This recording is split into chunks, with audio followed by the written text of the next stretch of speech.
24 TV-ին շարունակում է աշխատանքը, տաղավարում այսօր իմ հյուրն է քաղաքագետ Ստեփան Դանիելյանը։ Բարև ձեզ, պարոն Դանիելյան։ Բարև ձեզ։ Շնորհակալ եմ մեզ հյուրընկալվելու համար։ Դատախազության առջև բողոքի ակցիա եք իրականացնում ի պաշտպանություն քաղբանտարկյալների եւ հայ առաքելական եկեղեցու, եւ դուք ելույթով հանդես եկաք քաղաքացիներին դիմեցիք, ասացիք, որ բռնաճնշումները, կալանավորումները միայն ընդդիմադիրներին չի վերաբերում, այլ զոհերել են լինելու, ինչ զոհեր կլինեն եւ առհասարակ ինչ բացատրություն ունի այն ամենը, ինչ այսօր կատարվում է երկրի ներսում։ Բողոքի ակցիան կազմակերպել էր Մար Հայաստան կուսակցությունը եւ ես իմ ելույթում ոչ թե ասել եմ, որ զոհեր են լինելու, այլ ասել եմ, որ այն ամեն ինչ որ կատարվում է, չի վերաբերում նրանց, ովքեր զբաղվում են քաղաքականությամբ, որովհետեւ մենք տեսնում ենք, որ բազմաթիվ մարդիկ, որոնք քաղաքականությամբ են զբաղված, ընդդիմադիրներ են, ձերբակալվում են։ Տեղական ընտրությունների համայնքապետերին, քաղաքապետերին ձերբակալում են, եթե նրանք ընդդիմադիր են,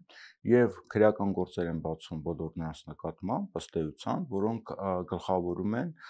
ընտրությունների ժամանակ, տեղական ընտրությունների ժամանակ ցուցակները եւ այս process-ը շարունակվում է եւ ես ասում եմ, որ դա բռնապետություն է ձևավորվում Հայաստանում եւ եթե այսօր բռնապետությունը վերաբերում է նրանց, ովքեր որ քաղաքական գործունեությամբ են զբաղվում կամ ցանկանում են զբաղվել կամ խոսում են դրա մասին, վաղը դա կվերաբերվի նաեւ մյուսներին, սովորական քաղաքացիներին։ Պատմական փորձ ունենք Ստալինի ժամանակ, Հիտլերի ժամանակ, Չիլիում եւ այլ երկրներում, որտեղ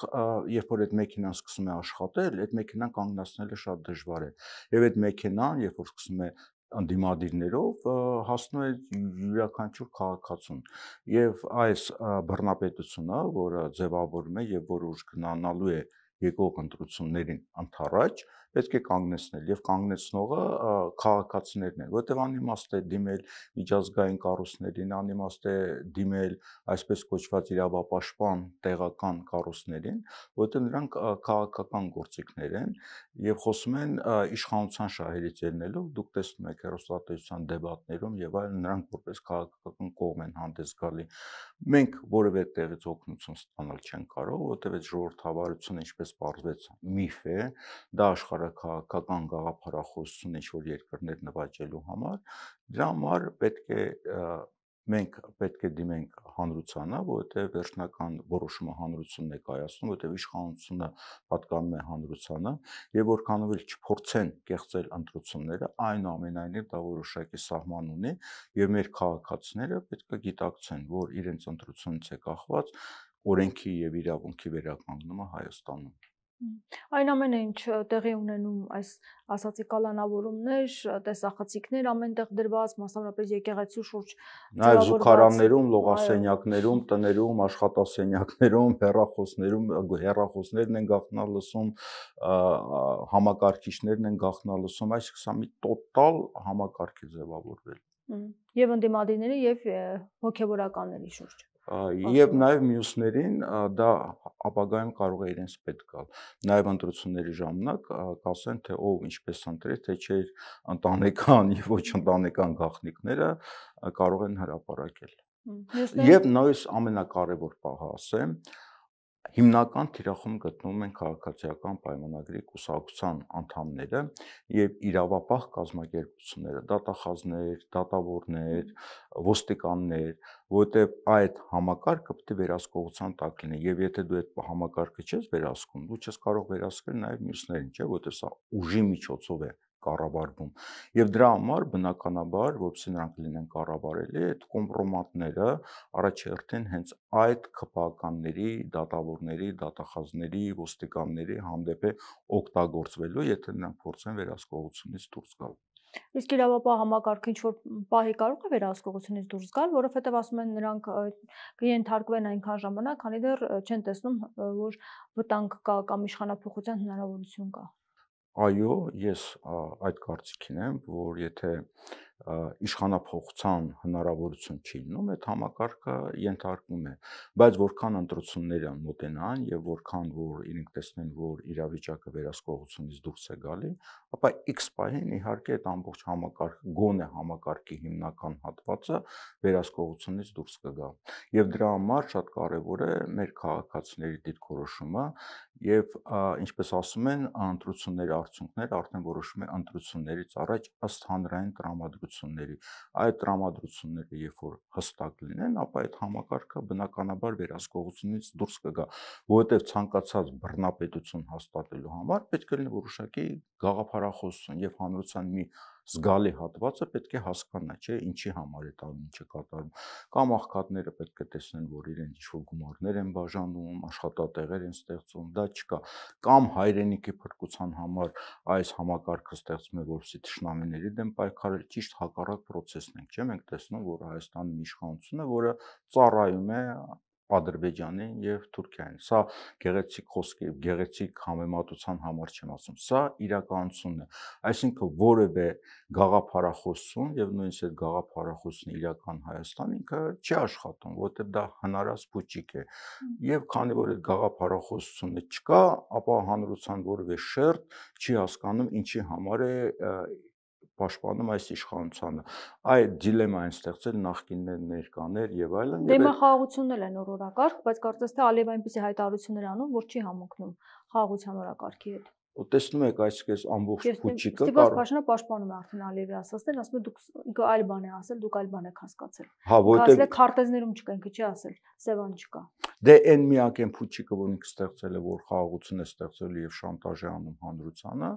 Ալիևը այդ փուչիկը պայթացնում է եւ ասում է, այո, մենք գալու ենք Հայաստան եւ ոչ թե տանկերով, այլ մեքենաներով են գալու, 300,000 ադրբեջանցի պետք է լինի Հայաստանում, հայերը պետք է սովորեն, որ իրենց կողքերը ապրելու են ադրբեջանցիներ եւ այլն, այսինքն այս իշխանության այդ փչած փուչիկը խաղաղության մասին պայթում է եւ այդ շանտաժը հանրությանը, որ գիտեք ինչ, եթե ես չընտրվեմ, ուրիշ ընտրվի, ապա լինելու է դա պատերազմ են բերելու,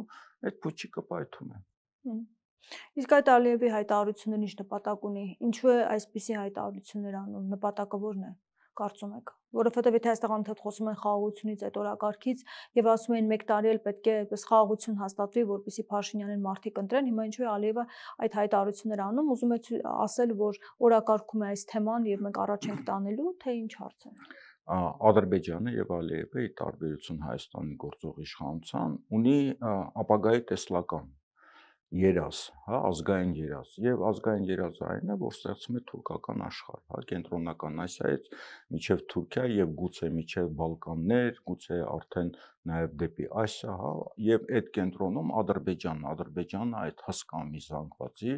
գլխավոր երկիրն է, Բաքուն դառնում է գլխավոր մայրաքաղաք, այսինքն թուրքական աշխարհի մայրաքաղաքը ոչ թե Անկարան է, այլ Բաքուն է։ Եվ Հայաստանը դա խոչընդոտ է, որը խանգարում է թուրքական աշխարհի գաղափարի ստեղծմանը եւ այդ գաղափարի այդ թուրքական աշխարհի ետևում կան արտաքին աշխարհաքաղաքական ուժեր, Բրիտանիան է առաջերտին եւ այլն, այսինքն Պակիստան եւ այլն, իրենք շահագրգռված են դրա մեջ։ Հիմա ինքը քանի որ այդ օրակարգն է տանում եւ իր ժողովրդին փորձում է այս օրակարգի մեջ մտցնել եւ ինքը դառնալ լիդեր, այսինքն դառնալ լեգիտիմ ղեկավար, որը հաղթանակ է տարել եւ հիմա արժեվում մեծ հաղթանակներ են, դրա համար ինքը նման ռետորաբանությամբ է խոսում, որը հասկանալի է։ Անհասկանալի թե գործող իշխանությունը ինչ են խոսում, ում համար են խոսում, դեռևս 18 թվականից սկսած ավելի հետ չգնանք, արդեն անձերը կլինեն, մենք իշխանության մասին խոսում, դա ստի դեմագոգիայի կեղծիքի վրա ձևավորված իշխանություն է, որը միայն պարտությունների է տարել մեզ եւ այդ պարտությունները կարող են ավելի դաժան լինել։ Բայց ամեն դեպքում Փաշինյանն ասում է եւ այսօր հարց ու պատասխանի ժամանակ կրկին շնորհակալություն հայտնեց Ադրբեջանին, որ իր տարածքով ցորեն է գալիս Հայաստան եւ սա ասում է շատ կարեւոր իրադարձություն է, արդեն կարող ենք խոսել երկուստեք ճանապարհների բացման մասին։ Դե ընտրություններից առաջ ինքը փորձում է ցույց տալ ինչ որ դրական զարգացումներ, հա, այսինքն տեսեք, արդեն Ադրբեջանի հետ լավ հարաբերությունների մեջ են գտնվում, Ադրբեջանից արդեն բեռներ են գալի, հա, Ռուսաստանի բեռները, Ղազախստանի բեռները, այդ տեսեք, մենք մի քայլ կատարեցինք խաղաղության եւ նույնիսկ այդ ԿՊԱ-ական վերնախավի որոշ անդամներ արդեն ասում են խաղաղությունը արդեն հաստատված է։ Հանկարծ Ալիևը նման հայտարարություններ է անում եւ այդ ամբողջ պատրանքը փլուզվում է։ Իսկ Թուրքիայի հետ սահմանի բացման հնարավորություններ կան, կարծում եք։ Թուրքիայի հետ սահմանի հնարավորությունների բացման երրորդ կողմի քաղաքացիների համար ըստ մամուլում տվյալների կարող է լինել, բայց համենայն դեպս Թուրքիայի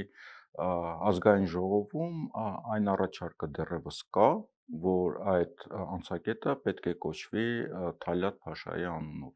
Դա ապտակ է, դա նվաստացում է, հերթական նվաստացում է, եւ ես վստահ չեմ, որ եթե Թալյատ Փաշայի անունը կրի այդ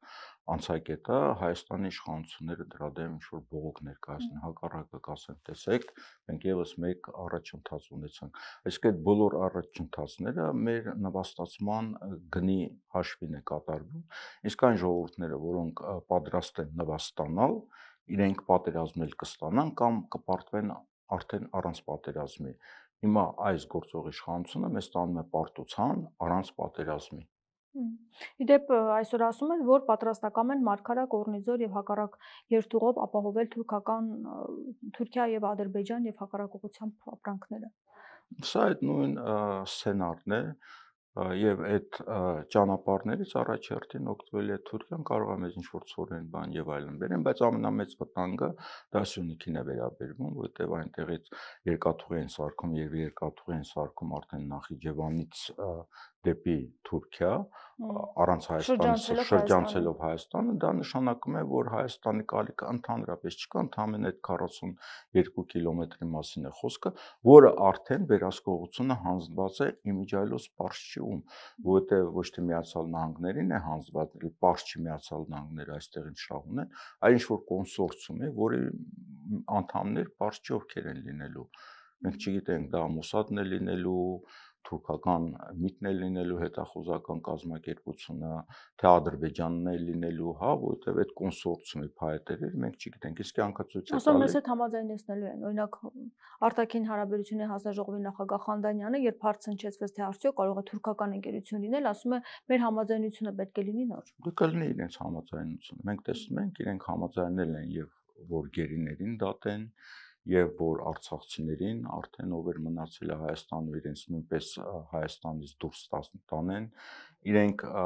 ամեն ինչից են հրաժարվել, հիմա դրան էլ կհամաձայնեն։ Իրենց հետ հաշվի չեն նստում։ Նման անձնավորությունների հետ, նման իշխանությունների հետ ոչ մի արտաքին ուժ հաշվի չի նստում։ Սրանք ինքնուրույնությունը կորցված մարդիկ են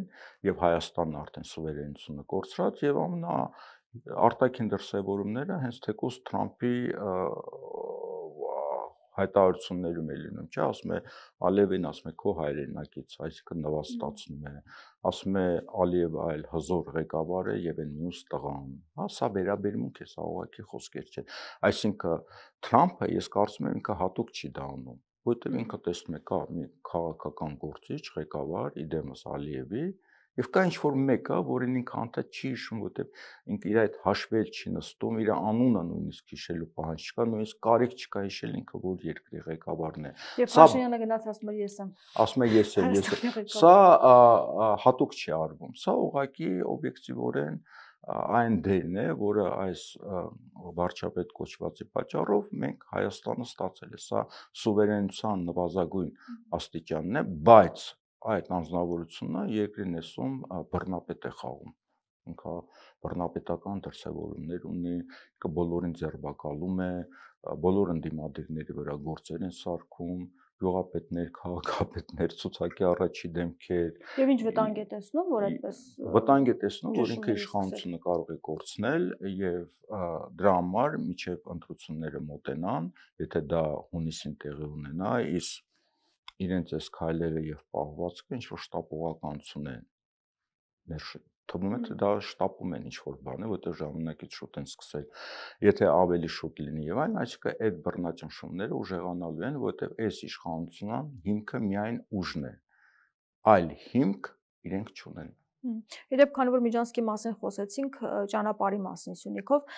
Փաշինյանն այսօր ասում էր, որ դուք կանխատեսում եք, որ դա վատ է լինելու Ռուսաստանի համար կամ Իրանը դեմ է լինելու, բայց հակառակը դա զարգացնելու է եւ խորացնելու է հարաբերությունները Ռուսաստանի հետ եւ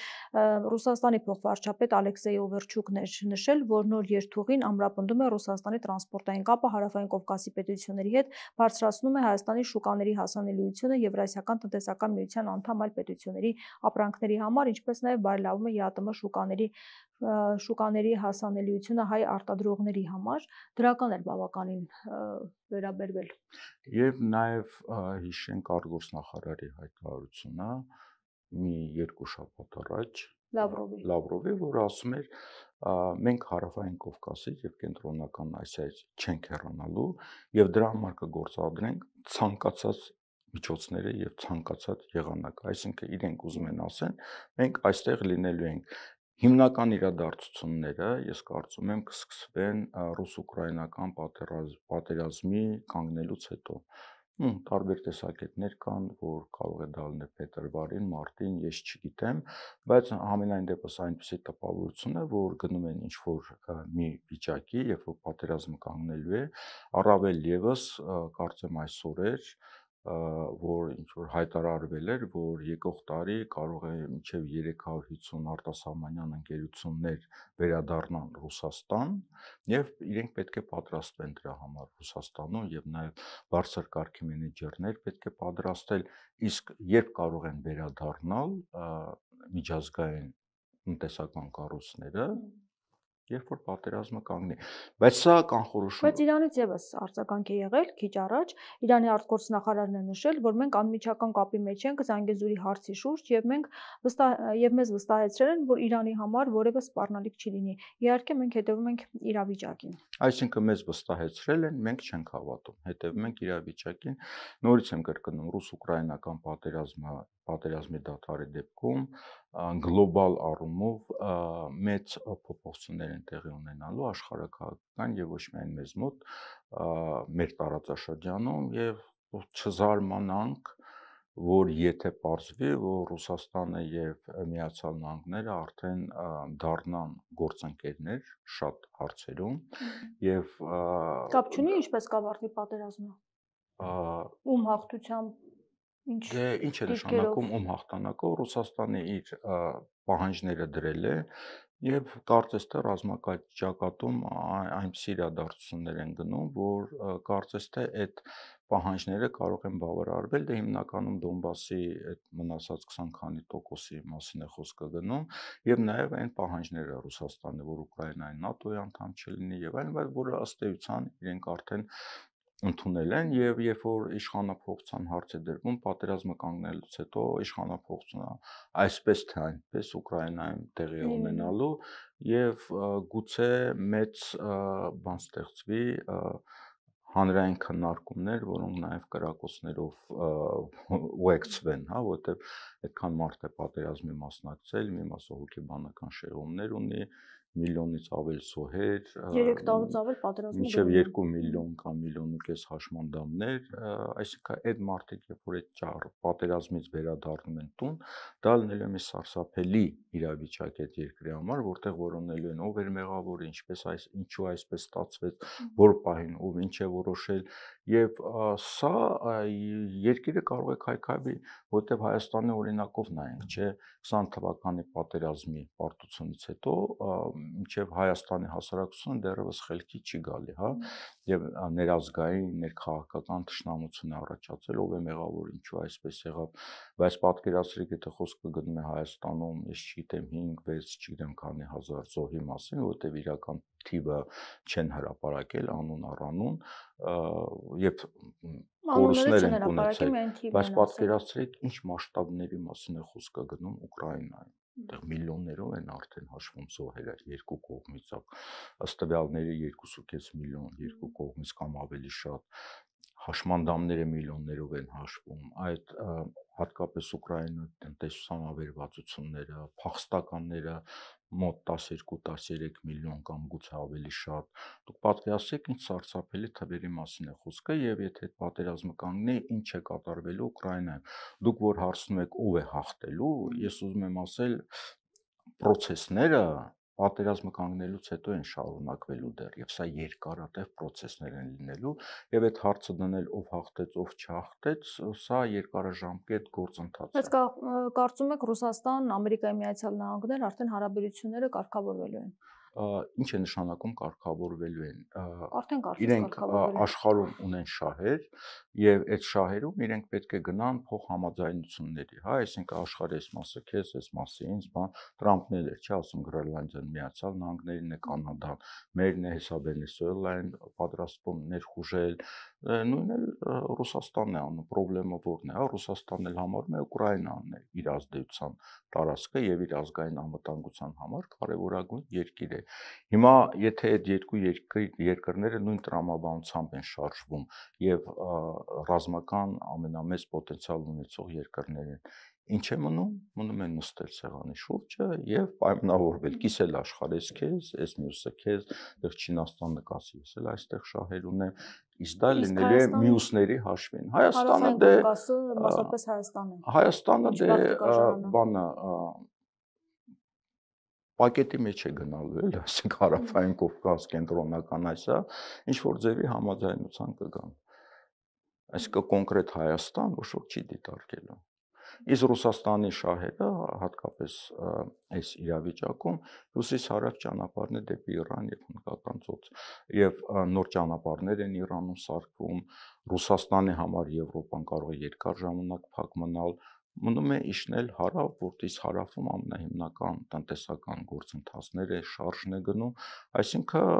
այ նման խնդիր է առաջանալու եւ հարց է թե ճանապարհը միայն Ադրբեջանով է անցնելու, թե Հայաստան-Վրաստանով կամ եթե Ադրբեջանով անցնի, դա ինչ է նշանակում։ Դա նշանակում է Ադրբեջանը մտնում է ռուս-իրանական ազդեցության ոլորտ, ազգային շահերի ոլորտ, բայց այդ դեպքում Ադրբեջանն արդեն այլ հասարակություն է դաստիարակվել, որը իրեն թուրքական աշխարհի անդամ է պատկերացնում։ Դուք պատկերացնում եք այդ Ադրբեջանում ինչ ապագա ցնցումներ են սպասվում։ Հիմա այս ֆոնին Փաշինյանի այս լարված իրավիճակը երկրի ներսում ստեղծել է մասնավորապես եկեղեցու հետ կապված, որքան կտևի եւ ինչ հաջողության նա կարող է հասնել, մինչև ուր կարող է գնալ,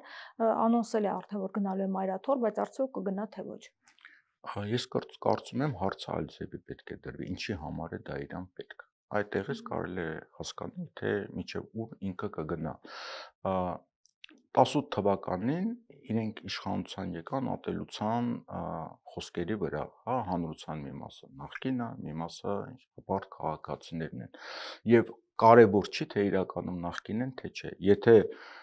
դուք այս իշխանության դեմ եք, դուք նախկին եք, կարևոր չի, նույնիսկ առաջ դուք այդ իշխանության դեմ պայքարել եք, ոչ միայն խոսքով, այլ նաև գործով։ Իսկ եթե դուք այս իշխանության անդամ եք, թեկուզ եղել եք համար մեկ թալանչին, համար մեկ օլիգարխ ժամ, համար մեկ ընտրություններ կեղծողը կամ այդ կեղծողներից նաև մյուսները, իրենք դառնում են ներկաներ։ Հա, այսինքն սա որևէ տրամաբանություն չունի։ Հիմա հանրությունը այս միմյանց ատող հատվածների վերածելով իրենք մի հատվածի ձայներն են ստանում, ընդդեմ մյուս հատված, այսինքն բաժանիր, որ տիրիր բանաձևով։ Հիմա ինչպես բաժանել, ես կարծում եմ իրենք ցավոտ կետի են կապել, որտեղ կրոնական հարցերը եւ եկեղեցին ինքը բավականին իր մեջ էներգիա է, կայծ է պարունակում։ Հիմա փորձում են ներգրավել բողոքական եկեղեցիների որոշ անդամների եւ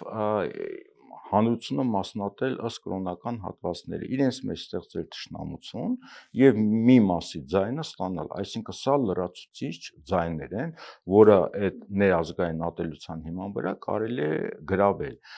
Այս բոլոր ընտրություններից առաջ այո, ես այս ամեն ինչի իմաստը տեսնում եմ հենց ընտրությունների տրամաբանության մեջ, ընդհանրապես իրենց քայլերի եւ արտաքին եւ ներքին քաղաքականության 99%-ը պայմանավորված է ընտրություններով, որովհետև ընտրությունները իրենց համար գոյության հարց է։ Բոլոր այդ քայլերում այս տեսանկյունից մոտեցեք եւ դուք պատճառներին եւ արմատին կհասնեք։ Ինչքան իրենք կգնան, որքան առաջ կգնան, ես կարծում եմ, որքանով ավելի մեծ ներազգային ատելություն սերմանեն, այնքան մի մասի ձայները իրենք կարողանան ստանալ։ Մի մասը նախկին ներկա, թալանչի թալանցող, մի մասը եկեղեցին մաքրողներ եւ եկեղեցին չմաքրողներ, իսկական քրիստոնյաներ, ոչ իսկական քրիստոնյաներ, ցանկացած իշխանություն փորձում է համախմբել երկիրը եւ ժողովրդին եւ համերաշխություն ստեղծել, որպեսզի առաջ գնաս։ Սրանք հակառակը մասնատում են, մասերի են բաժանում, որպեսզի կարողանան գոյատևել։ Հիմա տեսեք, հանդրության տեսակետը չափազանց կարևոր է, որովհետև Էջմիածնում շատ կարևոր ընտրություններ են սպասում վաղ շաբաթում։ Սա ըստ էության պարլամենտական ընտրություններից առաջ շատ նշանային ընտրություններ են եւ այս ընտրությունների ժամանակ իրենք փորձում են բոլոր անօրինականությունները իրականացնել իրենց տեխնացուի եւ իրենց տեխնացուի կցորդի օգնին կցորդը հանրապետություն կուսակցությունն է Արամ Զավենի Սարգսյանի Հարություն Մկրտչյանի հա ինչ որ անունը չեմ հիշում այսինքն իրենք փորձում են ամեն կերպ հաղթել Էջմիածնում բոլոր եղանակում անօրինականություններ են գործում պլակատներ են տեղադրում բոլոր օրենքների դեմ, ընտրական օրենսգրքի խախտելով ամեն քայլում, ինչ որ սեղաններ են գցում, իրենք հանդես են գալի ընտրակաշառքի դեմ, բայց այդ նույն սեղանները եւ այլն նվերներ բաժանել դա ինչ է, նույն երևույթն է եւ լրատվական սև PR են փորձում օգտագործել իրենք պետք է փորձեն հասնել եւ ես կոչ եմ անում մեր հարգելի վաղարշապատցիներին հասկանալ, որ այս ընտրությունը ոչ միայն տեղական ընտրություն է, այլ իրենք որոշում են նաեւ Հայաստանի ապագան, որովհետեւ ինչ արդյունք ստացվի, դա իր ազդեցությունը կունենա նաեւ ազգային ժողովի ընտրությունների վրա։ Այսինքն ԿՊ-ն իր դիրքերն է ուզում ամրապնդել ընտրություններից առաջ։ ԿՊ-ն հոգեբանորեն է ուզում իր դիրքերը ամրապնդել, որովհետեւ վերջնահաշվարկով վաղ շաբաթում թե ռեալ ինչ թվեր կլինեն, ով կհաղթի Հայաստանի վրա դա մեծ ազդեցություն չունի։ Սա